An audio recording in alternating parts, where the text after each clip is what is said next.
Lee, welcome back. Wonderful to see you for our first show together here since Donald Trump's historic win for his second term. How are you? You're looking sharp tonight. Pretty good. Thank you, Jason. How are you? I'm well. You've got a dream catcher right behind you that is defying the auto blur in kind of a cool way that's causing it to sort of appear. It's amazingly the world of computer graphics. You and I have seen it come up from a non-existent thing all the way to now. But we got a lot of stuff to discuss post-election. Joe Biden is sitting there with his finger on the biggest red button in the history of everything. Pretty stupid. Well, let me correct you for 1 second, Jason. He Sure. pushed a button. His finger's not on. Right. You're right. There's a missile attack last night with the ATACMS and Russia. And Crazy. Putin already said what's going to happen if he did that. Well, he did it. It happened last night. What I heard Putin say was he gave a list of maybe like 14 different, like Minot Air Force Base and all these different things all around that I guess are missile silos or whatever, but it's like 14 things all around the United States that he's saying they're going to nuke. Right. Yeah. No.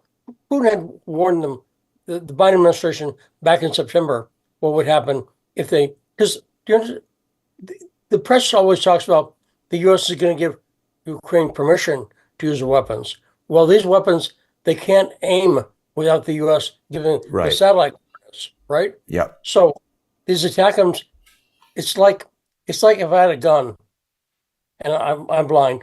So it's like, but if you were aiming it, well, no, who's pointing a gun? Who's aiming it? You see? No, Putin articulated it very clearly that these sophisticated weapons require real-time intelligence from United States and NATO country satellites that, Ukraine simply doesn't have this capability. It's not like handing someone a gun and saying, go shoot it. They have rooms full of computer people doing whatever to make these weapons work. It's like I say, like if you were controlling the my arm, you put the gun in my hand, but you were pulling the trigger and you were aiming it. It's really stupid. Well, Lee, why are they doing this? Aren't we just locked into a nuclear war now? Well, we actually know what's going to happen if Putin does what he said he's going to do. He said if the U.S. did that, it would be considered war against the U.S. and NATO. And that's why people like Thomas Massey, God bless him, are out there saying this is, basically, let's face it. What's happening is Biden is doing this to make things bad for Trump. That's what he's doing it for. It's like rogue action, right? Right. And it's using these transition periods, which at one point were basically, remember when transitions were transitions? Pre-Trump? I mean, it's not Trump's fault. Trump's been the target of it. But right now, this is Biden starting a war, escalating the war. So Trump's got a mess. Right. I mean, if there were some real national security need for a missile attack of some kind, wouldn't it be diplomatically proper to have some kind of emergency meeting at the White House and you'd say, oh, President Biden summons President-elect Trump for an emergency summit, and then they make some announcement with Trump standing there and Biden saying, okay, we've decided to shoot missiles at aliens because it's going to destroy us if we don't do it. This is such an underhanded, obvious, on-the-face move to screw Trump and us. There wasn't a meeting about it, but he had a meeting with Trump last week, don't forget. He met with Trump, smiling and happy. But Trump was not told what Biden was planning on doing. And doing this when Biden's leaving office, when he knows he's lost, and the Democrats are on their way out of the House, the Senate, and the presidency, this is an act of war by Biden and the American people. Well said. It really is an unprecedented thing in terms of like just irresponsible. It's hard to wrap your head around. It's also, you're totally correct in what you say about Putin, but it actually goes even further, doesn't it, Lee? He's been saying not just what would happen if you use these ATACMS missiles. He said, don't expand NATO. Don't put Ukraine into NATO. He's shown incredible restraint so far, I think. Right, but this is a red line by Biden. So it's not theoretical. Putin's either going to do what he said he's going to do, and he doesn't issue a lot of red lines. He doesn't bluff, basically. So I'm very worried right now. I'm very, very worried. But that being said, I'm not sure what any one person can do right now. I mean, it's all laid out. The truth is out there. The facts are out there. And now we'll see what happens. What we can do is watch Thomas Massey, for instance. Massey's very good on this. And do anything you can to support him. If you want to call the White House and protest that way or something, feel free to do that. Be calm. But, this is World War III. So I really don't know. There's, you know what I'm saying? There's not much we can do, though. I agree. There's very little that we can do. I think talking about it like this and, helping everybody try to understand it is the best we can do. I mean, the thing is, I do believe that Putin understands that Trump doesn't want this. Trump released, I thought, a very good video, but at a certain point, his hands are tied. He can't let the United States continually encroach. I mean, there's got to be people in Russia clamoring for him to do something. Right. Yeah. So this is a really bad move. And if Putin does what he says he's going to do, he will be flattened in like a few days. So you think they'll just destroy Kyiv? Yeah, why nuke Minot Air Force Base and have total... Why not just say, where is Zelensky, and bomb that whole building, kill him? I don't think they're going to start with nukes. I think they're going to start with heavy missiles, but not nukes. But if he launches an attack that flattens Kiev, I think we'll see what the U.S. and NATO does. See, NATO could take that. They could say, well, Putin started it. That's what we're going to do, guaranteed. Yeah. Now, so you and I haven't spoken since the election. I know you got a lot of thoughts and things to say about that. What do you think? Well, I mean, I was not prepared for how much the election would affect me emotionally. What I mean by that is I was kind of not emotionally involved in the election. I was hoping Trump would win, obviously. I was hoping Kamala Harris would lose. But after he won, I was like, this is huge. And when I saw how he won, not only won, but won decisively in the popular vote, and so that Kamala Harris had to give up the seat the first night, election night. I was not beautiful, wasn't it? And I was not expecting them to immediately take the Senate and to apparently take the House. They've taken it now, but I was not prepared for that. So one thing that affected me, I decided to move back to Virginia in January. I was already talking to a friend of mine who lives about an hour outside of D.C., in Virginia, but in the rural part. And he'd offered me a room out there. I'm doing some work with my friend. I'm not hiding anything. My friend Dennis. Dennis is on the board of the NRA. Have you heard of them? Yes. So Tish James is suing it. Right. So Dennis is like part of the faction that's like the MAGA of the NRA. Does that make sense? If you I really thought that know was the whole thing. The NRA's got an establishment faction that's been taking money, all that stuff, and then an upstart faction.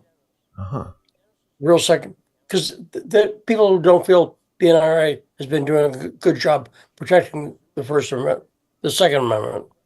Well, it goes hand in hand.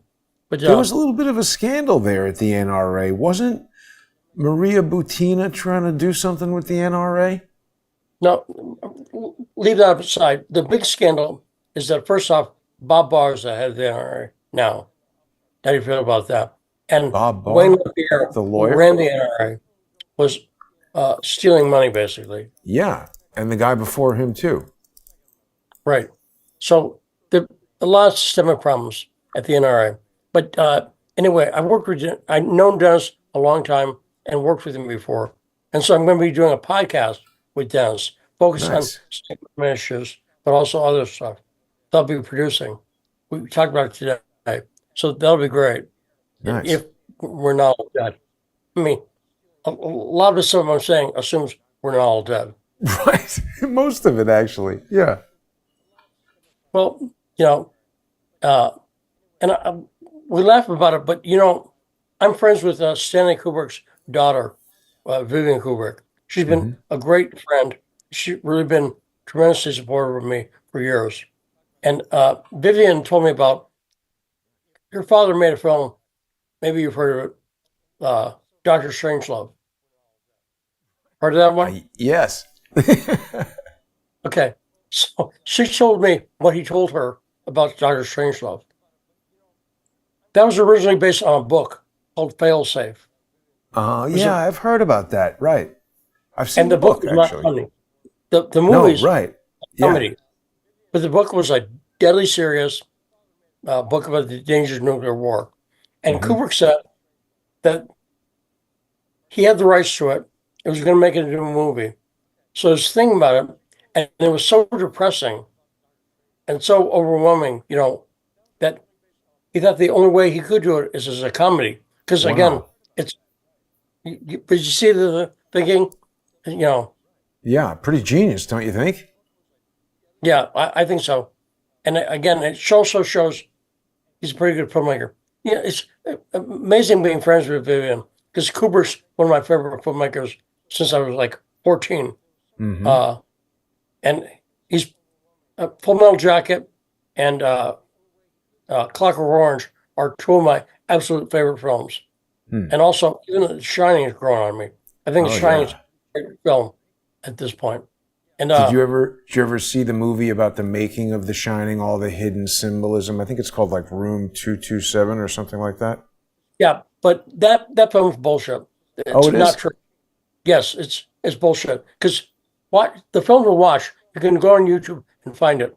Find the film about Shining made by Vivian Kubrick when she was Oh, 17 years old. wow. What's She that? made a documentary. Type in Shining Vivian Kubrick. You'll find it.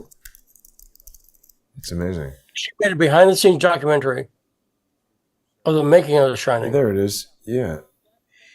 You see it? What does she say to all the people who say that her father filmed the moon landing? Does she say no?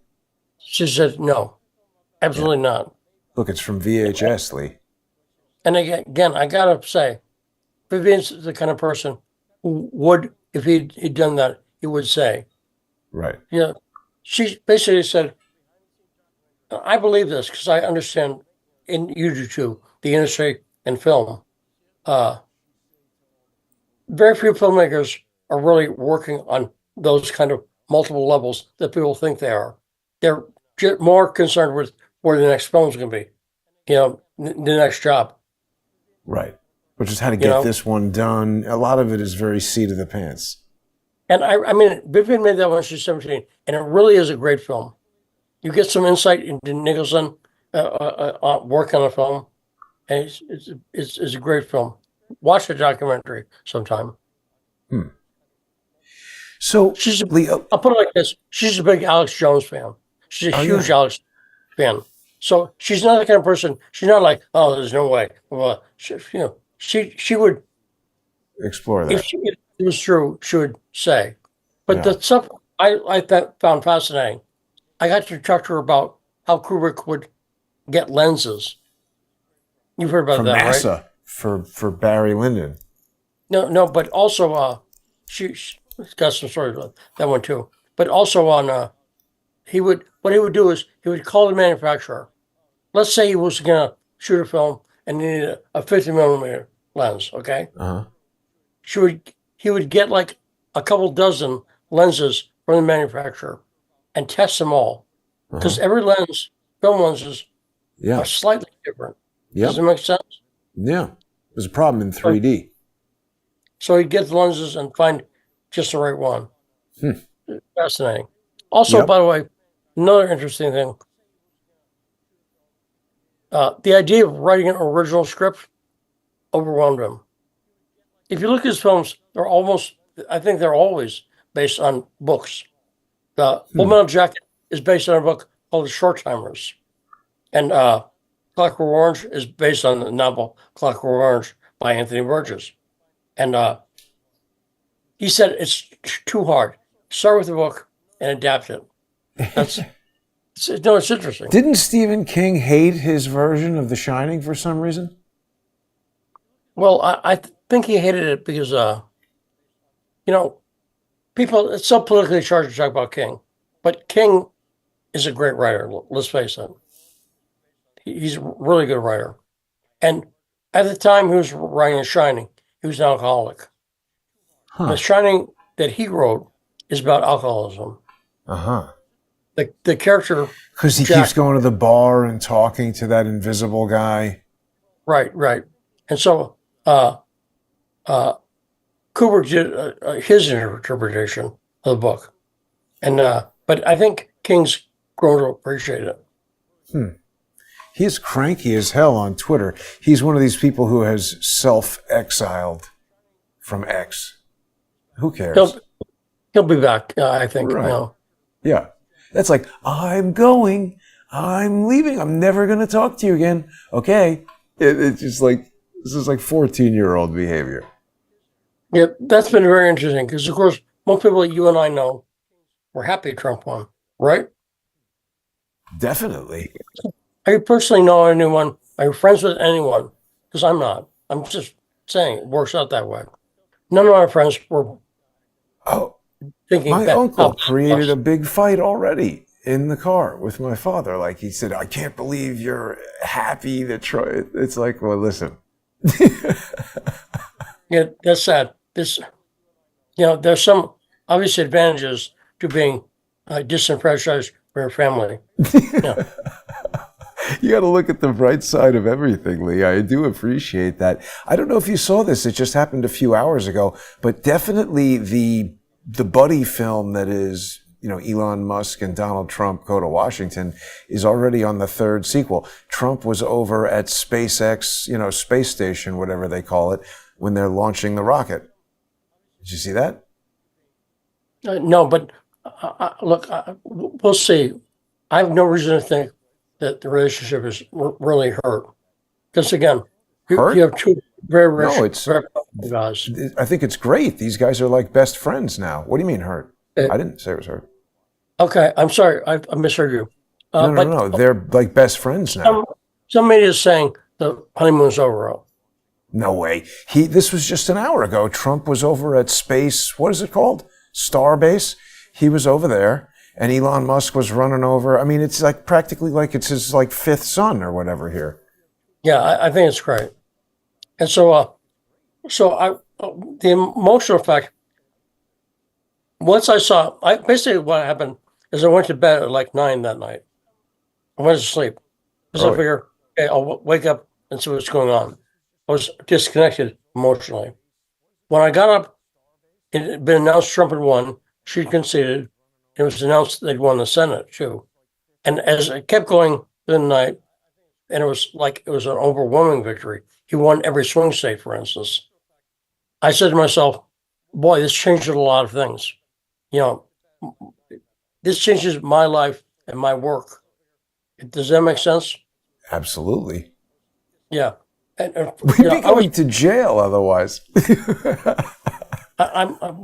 Friends of mine have. So one thing it affected is it makes my old work, the Pigford story, Russiagate, Ukraine, stuff with Absolutely. Andre. A lot of stories.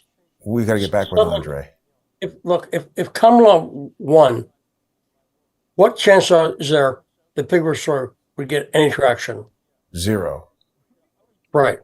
Now, with Trump, I'd say it's maybe 10%. I think maybe we could get Andre unsanctioned with Trump. I think, again, I'm not nutty. I think it's possible. Yeah, it would be impossible with Kamala. With Trump, It's at least now possible. There's a difference between 10% and 0%. A big difference. Exactly. And so one thing I did is, do you know is rumored to be named as Secretary of Agriculture?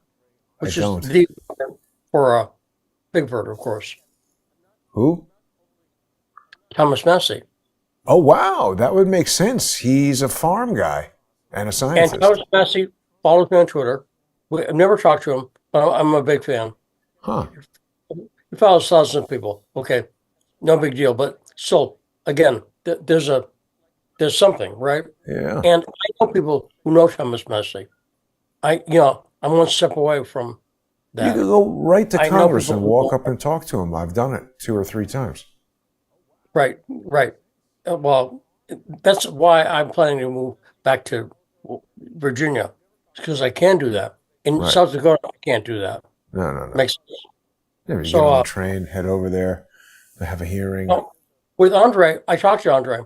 Again, Andre had no chance of getting unsanctioned if Kamala won.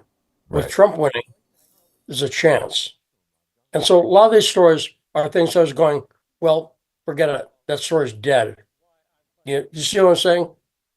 So a lot of my signature stories, and that's important for me at this point in my life, because again, I'm not getting better. Younger. I'll put it like this: Right. I'm not going to be a young man again. No, I hear you, man. Listen, we're all facing that. It's funny. It's funny is the wrong word. It's actually terrible how much energy and time and money are wasted by these horrible people who want to work against the progress of society. I mean, think about how much better off the country would be and the economy would be and just the general prosperity of everybody if we hadn't had these 4 years of Biden. Let me take you back to the election for a second, Lee, because what were we going to say there? Jason, hold on one second. I want to put Yeah. one book in the subscriber segment. We will talk about the Mike Rounds assault story. That's something I've been working on for 10 years. It's a major story. I don't want to talk about it here because it involves some words that could get the thing taken down, like describing sexual assault. Imagine that. Right. So Which assault story is this? what's that? Which assault story is this? Well, I'll talk about it in the subscriber segment. Even Okay. to talk about it could get you banned on Twitter. Oh, let's not do it then. Again, just because it's one of those subjects that they find triggering. Wow. So if anyone's trying to take us down, but it's a big story, and that's back in play. I'll put it like this: good. a number of stories I thought were out of play. I thought they were buried Yeah. forever, are now coming alive. So Yeah, and we still have a lot to talk about with Matt Gaetz being nominated for Attorney General and stuff. So if people aren't already sponsoring Lee on patreon.com/Stranahan, you're going to be able to watch this sponsor exclusive segment coming up in just about 5 minutes. Plus, Lee's got a lot of other posts on there and exclusive content you can sponsor. Independent journalism. we got 5 minutes. Do me a favor, play my girl video. Since we may all die any day, to quote Prince. Right. You might as well enjoy a little AI. Yeah, this has nothing to do with the sponsor exclusive segment. People can watch this for free, but this is exciting, Lee. Tell us about, first of all, this is interesting because this is how you and I first connected, was computer graphics and animation, and the degree of complexity back then in 1994, 5, 6 was, I mean, this is so phenomenal. Tell everybody what you've got right here. Well, so what I did was I was trying to do something. I was using a new tool for rendering images, and I wanted to see how it worked and runway for the animation. So the program I'm using to generate the images is called Flux, and all these animations started with Flux. Okay, and I think they're really phenomenal. I think it's the most photorealistic. Yeah. Would you agree? Photorealistic computer animated humans, yes, it's absolutely among the most. It's great. And look, if you were trying to do this with traditional computer animation, Lightwave, Maya, something like that, I mean, it would take you weeks to put something like this together. And that shot with the girl with the cowboy hat, I think I would challenge a lot of people to find it AI. I think it's doing things that are movie quality, like photography quality. Oh And yeah, I sorry. saw We should have warned people that this is like cheesecake stuff. No nudity, but there's no nudity. PG-13 Look, for the. anyone who's bothered by this is nothing. Well, but You people got to might be cut it out, watching with their kids, and we didn't warn them. right? It's Uh-oh. on YouTube. And Are we allowed to show computer animated guns? It's amazing, Lee. The whole entire media landscape, like you never would have thought you'd be nervous about, showing a picture of a gun. Frankly, we grew up, everybody was just shooting. I mean, Arnold Schwarzenegger could shoot like 1 million people in 5 seconds, and then he'd say, "Screw your freedom." It doesn't quite have the lens flare right there. Wow, look at that Vegas scene. watch this. Watch the fountain. Boy, It's just, but look at that. that's really something else, Lee. Right? I Well was done. very impressed. And I edited it in the new version of Final Cut Pro, which again is great. So I was able to put together all the shots in about 12 hours. Amazing. Start to finish, I got, 12 hours for that whole thing? 12 hours for the shots, and then editing took another 2 days. Only because Okay. new version of Final Cut Pro, and I'm dumb, Jason. I'm dumb. My MacBook Pro was completely full, wouldn't work on a Final Cut. I found 200 gigs of cache files, Wow. right? Yeah. And for people who don't And, know, that's not cash money on the barrelhead. It's CACHE and files. by the way, here's what I had to do to fix it. It's very complex. I went into the folder, the cache folder. I picked all the files and hit delete. That was Very it. good. Yeah.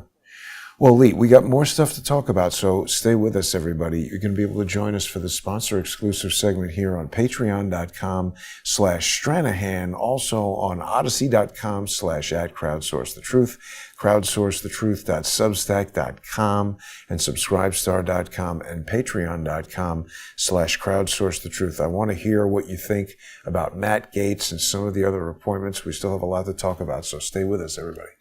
Thanks Sure for answer. watching.